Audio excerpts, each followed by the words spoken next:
आज मैं आपको कुछ ऐसी मेडिसिन के बारे में बताऊंगा जिनके लॉन्ग टर्म और एक्सेसिव यूज़ करने से मेल्स को इरेक्टाइल डिसफंक्शन यानी जो मर्दाना कमज़ोरी या मर्दाना बांझपन है वो हो सकती है।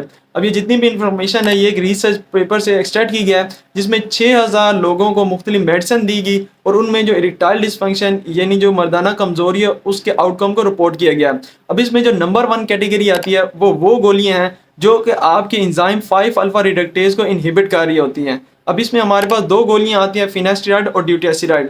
अब इनको यूज़ करवाया जाता है बिनाइन प्रोस्टेटिक हाइपरप्लेजिया के ट्रीटमेंट में, यानी आपके जो मसाने की तकलीफ या मसाने के हदूद प्रोस्टेट का इशू होता है उसको ठीक करने के लिए इस्तेमाल करवाई जाती है। उसमें जो फिनेस्टिराइड है उसको बालों को गिरने से रोकने के लिए भी इस्तेमाल करवाया जाता है।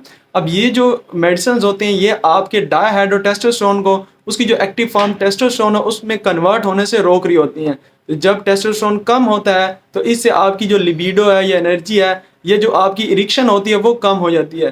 तो इन मेडिसिन से आपको इरेक्टाइल डिसफंक्शन हो सकता है। दूसरे नंबर पे जो कैटेगरी आती है वो हमारी न्यूरोसाइकेट्री यानी वो गोलियां जो आप टेंशन, एंजाइटी, डिप्रेशन या नींद ना आने के लिए यूज़ कर रहे होते हैं। इसमें मुख्तलिफ कैटेगरीज हैं जैसे कि SSRI हैं, SNRI हैं, आपके पास सिटेलोप्राम, एसिटेलोप्राम वगैरह हो गया, क्विएटिपिन वगैरह, ओलेंजापिन, फ्लोक्सिटिन, वेलनाफेक्सिन, कुछ ओपियाइड भी हैं और एंटी एपिलेप्टिक वाली भी हैं जो कि मुख्तलिफ ब्रांड नेम से आपको मिल सकते हैं। तो अगर आप इनको लंबे अरसे तक के लिए यूज़ करते हैं तो ये आपकी बॉडी में जो आपकी न्यूरोट्रांसमीटर्स होते हैं जैसे कि सेरोटोनिन, डोपामीन वगैरह उनको डिस्टर्ब करते हैं उनके लेवल को, जिसकी वजह से आप में ज़्यादा चांसेस होते हैं कि आपको इरेक्टाइल डिसफंक्शन और आपकी लिबिडो कम हो सकती है। इसके अलावा जो थर्ड नंबर पे कैटेगरी आती है वो गोलियां होती हैं जो आप ब्लड प्रेशर वगैरह या कार्डियोलॉजी में इस्तेमाल कर रहे होते हैं।